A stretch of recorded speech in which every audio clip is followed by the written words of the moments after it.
Horror has a lot of subgenres, so let's break them down and discuss them. In this video, we're going to talk about vampires with recommendations. So a vampire is usually defined as some kind of monstrous creature that depletes the life source of another. Usually the classic way to do this is by sucking the blood out of somebody, but not always, and you'll see examples of that. The most famous vampire of all, of course, is Dracula by Bram Stoker. I'm sure you've seen some iteration of Dracula. If you haven't read the book, go ahead and do it.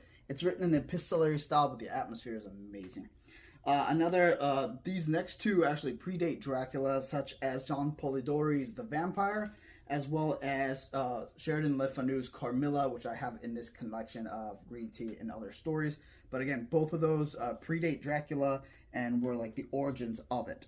And then you have the more modern, as time has developed, view of vampires, such as Stephen King's Salem's Lot, which is an incredible story. This is his version of Dracula set up in Maine. It's such a great book. I would highly recommend you read it.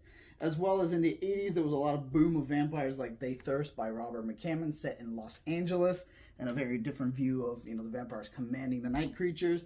And the Necroscope series by Brian Lumley, which are these like alien vampires, these parasites.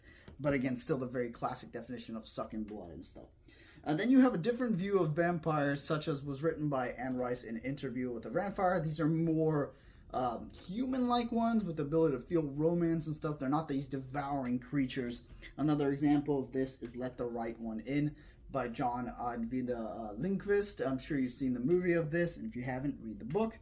And then you have like a completely different view of what a vampire means, such as in Carrion Cupford by Dan Simmons. These are more mind control vampires that steal the mind of their victim.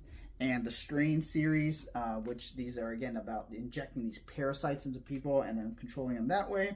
As well as Joe Hill's Nosferatu, which is about Charlie Manx, this vampire who steals the life force of children by bringing them to a place called Christmas Land. I would also recommend you read the comic book series of 30 Days of Night. This is the first deluxe edition, and there's another one as well. They're about these vampires that descend on Barrow, Alaska during the winter when there's no sunlight for 30 days. If you have not seen the movie as well, check that out. Vampires are awesome. Need I say more?